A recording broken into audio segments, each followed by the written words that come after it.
I'd like to welcome you to another Kali Tutors tutorial session. In this session, we are going to do something that is completely different, okay? We are going to discuss plagiarism, TurnItIn, and the plagiarism percentage, okay? If you are new to our YouTube channel, please subscribe to get access to the latest public content. So, I've received a number of queries from students who were surprised to see this number appearing next to their submission. They wanted to find out if this number was their mark or something else, okay? So if your institution, just like UNISA, uses TurnItIn to check for plagiarism, this number simply tells us that 60% of what has been submitted here is similar to what had been submitted by other students in the same institution or in other institution.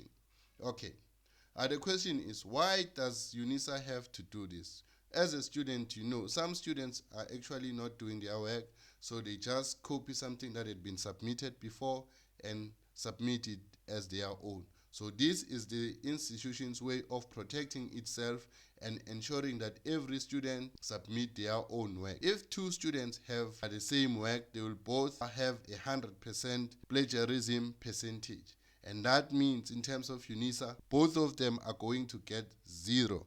So it is your responsibility to make sure that you do not leave your work in any computer, because some student might actually copy your work and submit it as their own, and you'll get 0 for that. In order for you to know which of the sections have been plagiarized, you must click on this number here. You'll notice that when I move my cursor over this number, it changes to a hand icon. So just click on this and then it will take you to the TurnItIn website, where you are going to see which portion of your work was actually similar to other students' work. Okay, and that is very handy, because if you still have time, you can edit your work and resubmit before the deadline. Okay, so let us click to see which. So after opening the TurnItIn website, you'll notice that it gives you a breakdown of this 63%.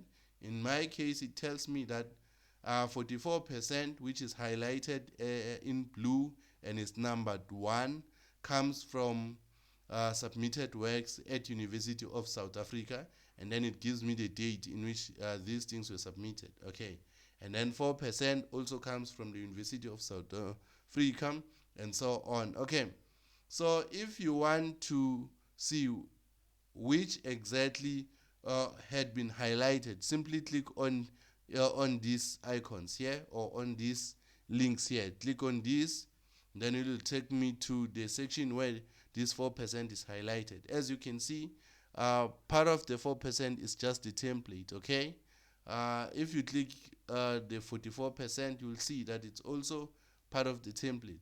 So if that is the case, you should not be worried. As you can see, the work that I wrote myself is not highlighted here. It means I am really safe. Okay, only a very small portion of this is highlighted. So it basically means that this is my work, so I don't have to worry about anything. But you should be worried if the 44% was actually coming from what you wrote yourself. Okay, in this case, it seems like everything that is highlighted or is flagged as plagiarized is actually the template. So I should not panic. It means that I am safe. So if it is the case even with you, don't worry, they are not going to give you a 0, even if the percentage was too high here. It depends on the size of the template. Okay, so that is basically all that you need to know in terms of plagiarism, TurnItIn, and how to check which of your assignment is actually plagiarized. Okay, thank you for watching this video.